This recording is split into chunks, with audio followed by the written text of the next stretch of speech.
ईडीको और जादुई घोड़े की कहानी। हंगरी के एक दूरस्थ गांव में, जहां घास के मैदान हवा में लहराते थे और प्राचीन महल आसमान को छूते थे, ईडीको नाम की एक युवती रहती थी। ईडीको एक दयालु और मेहनती लड़की थी। वह अपने खेतों में काम करती थी, जानवरों की देखभाल करती थी और अपने छोटे भाई बहनों की मदद करती थी। लेकिन ईडीको के दिल में एक छिपा हुआ ख्वाब था। वह एक घुड़सवार बनना चाहती थी। हंगरी में घुड़सवारी पुरुषों का ही पेशा माना जाता था।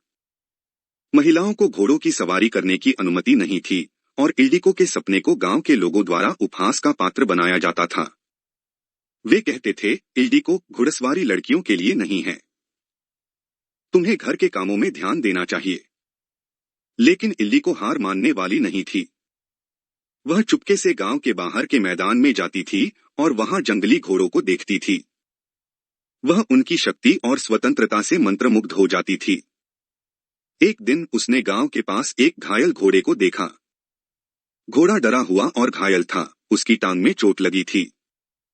गांव के अन्य लोगों ने उसे नजरअंदाज कर दिया, लेकिन ईडीको को उस पर दया आई।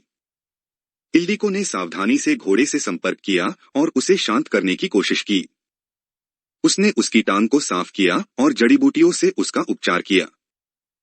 हफ्तों तक ईडीको ने घोड़े की देखभाल की, उसे भोजन और पानी दिया और उसके घाव को भरने में मदद की। धीरे धीरे घोड़े का डर दूर हुआ और वह ईडीको पर भरोसा करने लगा। जब घोड़ा पूरी तरह से ठीक हो गया तो ईडीको जानती थी कि उसे जंगल में वापस छोड़ना होगा। लेकिन घोड़ा जाने को तैयार नहीं था। वह ईडीको के पास ही रहना चाहता था। ईडीको ने फैसला किया कि वह घोड़े को गुप्त रूप से रखेगी और उससे घुड़सवारी सीखेगी। सुबह सुबह जब गांव के लोग सो रहे होते थे, ईडीको खेतों के बाहर घोड़े के साथ अभ्यास करती थी। वह उसे दौड़ना, रुकना और मुड़ना सिखाती थी। ईडीको एक कुशल घुड़सवार बन गई और घोड़े के साथ उसका बंधन और मजबूत होता गया।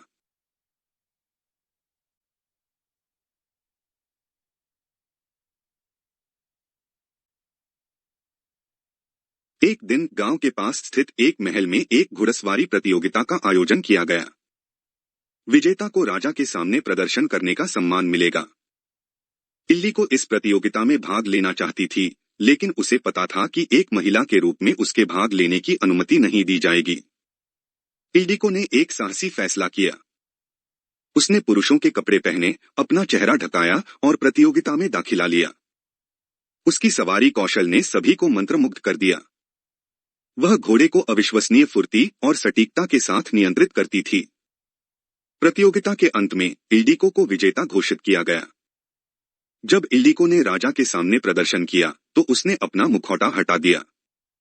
राजा और सभी दर्शक स्तब्ध रह गए। एक महिला ने प्रतियोगिता जीत ली थी। ईडीको ने राजा को बताया कि उसने कैसे घोड़े की देखभाल की और उससे घुड़सवारी सीखी। राजा ईडीको की प्रतिभा और साहस से प्रभावित हुआ।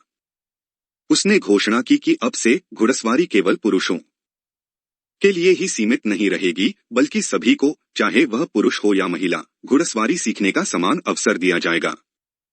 ईडीको की कहानी पूरे हंगरी में फैल गई। वह एक प्रेरणा बन गई। उसने लोगों को सिखाया कि सपने लिंग या परंपराओं से बंधे नहीं होते हैं। कड़ी मेहनत, दृढ़ संकल्प और दयालुता के साथ कोई भी अपने सपनों को पूरा कर सकता है। ईडीको अपने घोड़े के साथ एक कुशल घुड़सवार के रूप में जानी गई। उसने घुड़सवारी प्रतियोगिताओं में भाग लेना जारी रखा और कई और जीत हासिल की। वह हंगरी की पहली महिला घुड़सवार चैंपियन बनी और पूरे देश में सम्मान की पात्र बनी। उसकी कहानी हंगरी के इतिहास में दर्ज हो गई और यह आज भी लोगों को प्रेरित करती है।